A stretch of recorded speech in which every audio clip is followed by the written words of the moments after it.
Alright. Moving on, Sweden versus Philippines. Yeah, we've talked about that one already. Really surprised by the Swedish team. I actually predicted Philippines to get a clean win out of this one.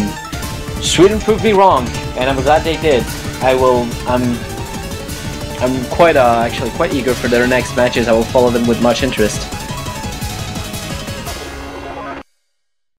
Yeah, I became a fan of Sweden after that match. So what are we watching right now? Kurt playing Pluto on double time relax, apparently. That's amazing.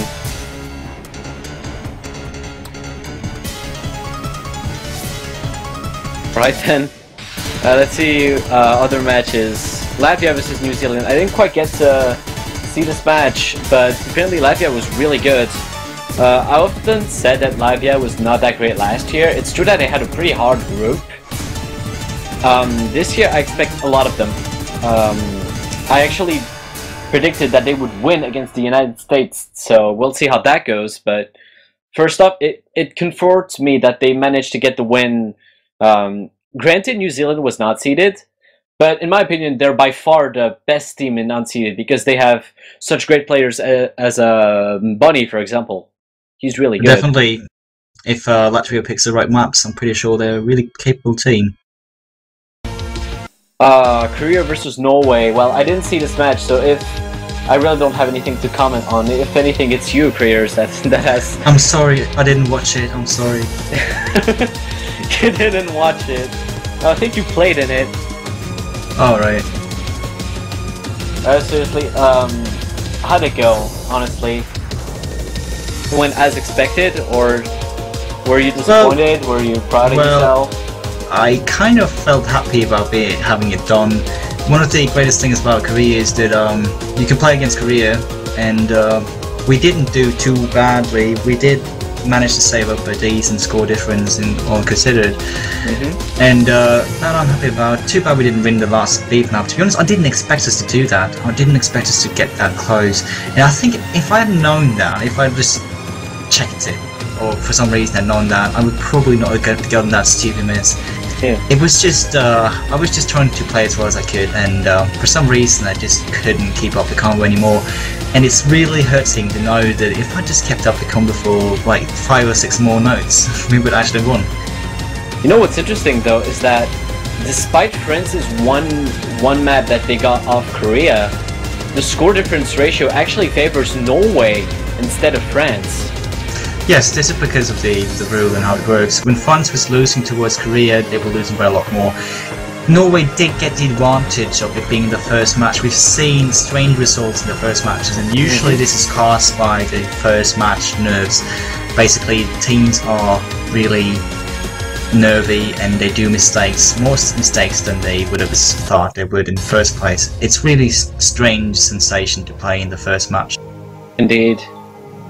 There's nothing you can prepare yourself for, really.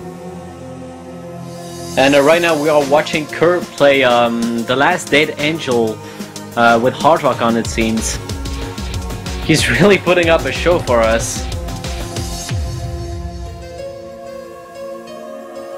Alright, so 2 more matches that I haven't commented on. Japan versus Canada. I actually expected this to be a clean 4-0. I'm really surprised that Canada managed to get that one map off. I have not gotten the opportunity to watch the match yet, but I'll definitely watch with much interest because I really thought Japan would be steamrolling this. Well, we've seen that a lot of the best teams are actually not as solid as they were last year.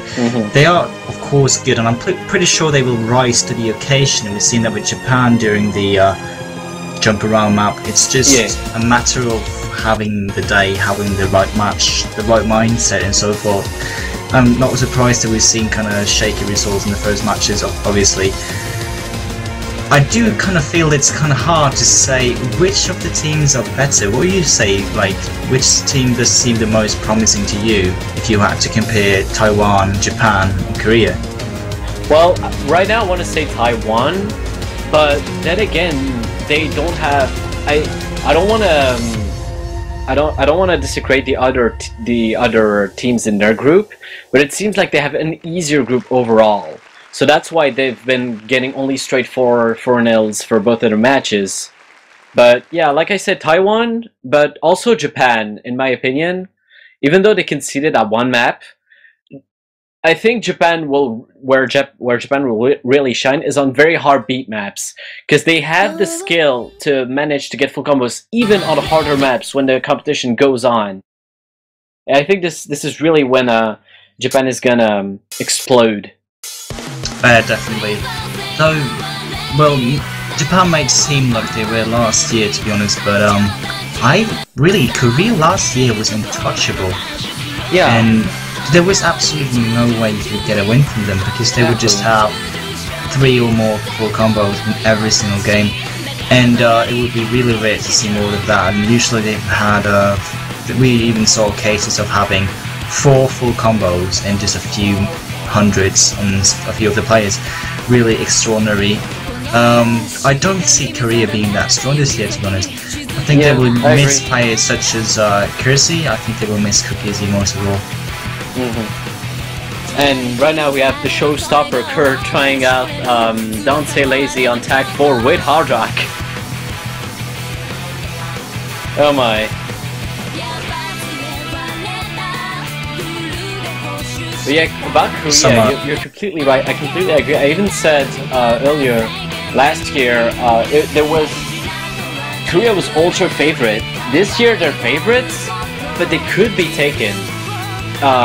In my opinion, the Japanese, Taiwanese, and Korean roster is about the same, because Korea this year, they have a bit of a new roster.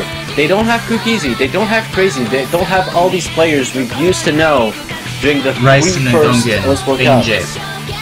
They don't have Clementine, they don't have Cookiezi. There's so many players they don't have anymore. The team has pretty much been renewed since then. As for Taiwan, they have really old players. They have Uwen and Rocker. I keep mentioning those two because they were here for the original OWC World Cup, the first one, which they won. So, you know, that puts a lot of pressure on other teams that they are still there in the year 2013 coming to an end. And also, of course, Japan. I think Japan has such a great roster this year. I've said it during the drawings, and I'll say it again. If there's any team that is up to beat Korea this year, it's probably Japan. It definitely is. I can actually see even Taiwan beating Korea at this point. Although they are a bit weaker because a few players sharing that responsibility, Japan does have the upper hand in terms of having so many good players to switch between from. They still have that ability to just jump in or jump out. If you're not comfortable with a map, you can just switch with another one. Then again, I want to mention something for Taiwan. At least for the match I watched, I saw the only like star players or players that are really known amongst the community were Small K and Snow White. There was no Yu Kosama, there was no Yuan, no Rocker. I Will Be Back was there, but I think it's not the best lineup of 4 players they could have. As long as they throw in Snow White and Rocker, they certainly do have a pretty good starting lineup. So it's funny how Rocker was considered the second best player in ours for a couple of years. Yeah, he was considered even at Cookiezi level for a long time actually, before I believe Nico took his place. And now we have Snow White being perhaps top 4 players currently. Yeah, Snow White has always been a really awesome player too. I mean, if you remember back in the day when Yosmonte was around, we had an interview with Cookiezi and he said, well, amongst with Rucker, he said his main rival at the time was probably Snow White. He just doesn't seem to get as much attention. I think one of the main reasons though that Cookiezi was getting so much attention was his struggle to get our first place in pretty much everything. If you look back in time and look at many of the scores that Cookiezi set, he set those scores years before generally people could beat them. Yeah, this is true.